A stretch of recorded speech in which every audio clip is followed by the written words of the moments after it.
Today's edition of Broadcast is brought to you by SituationHub.com. Crisis communications better and faster. It's as easy as 1, 2, 3.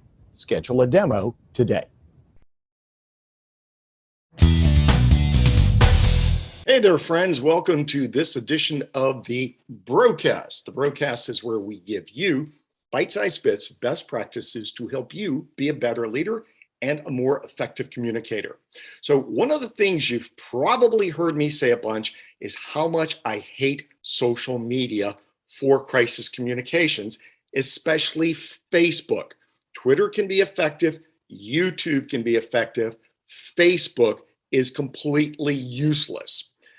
Today is one day after the devastating Hurricane Ian hit Florida, and power is out to millions of people. Millions of people have no electricity. But many power companies, just like many hospitals, public information organizations, really so many companies, all believe that you should publish something to Facebook if that's where your customers hang out.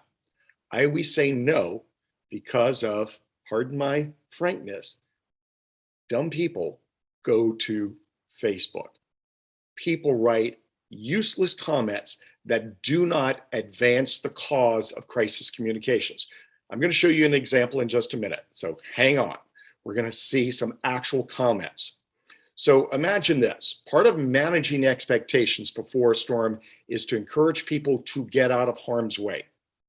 To encourage people to get out of harm's way. Some people are going to stay and then complain about their suffering.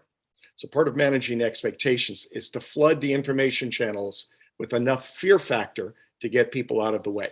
But let me show you what happens when an electric company that I'm not going to name, that I love very dearly, posts to Facebook a news release that was intended to manage expectations of how devastating the problem is.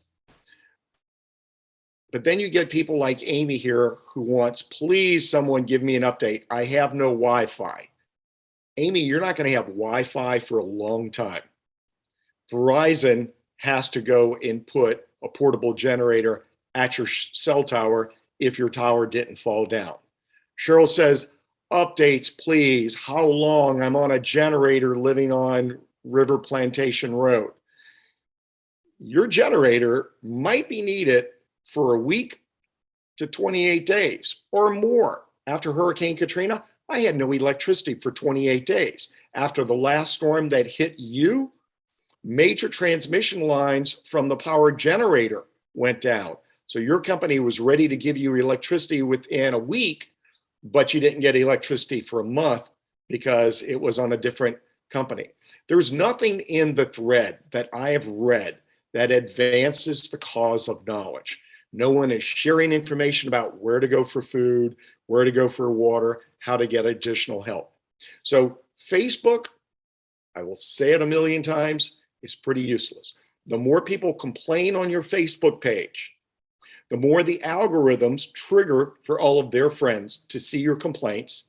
And when their friends see your complaints, they add their own complaints, then all of their friends see their complaints. After a major natural disaster, it's a useless place to go to try to have a meaningful conversation. For the Broadcast, I'm Jarrett Brown.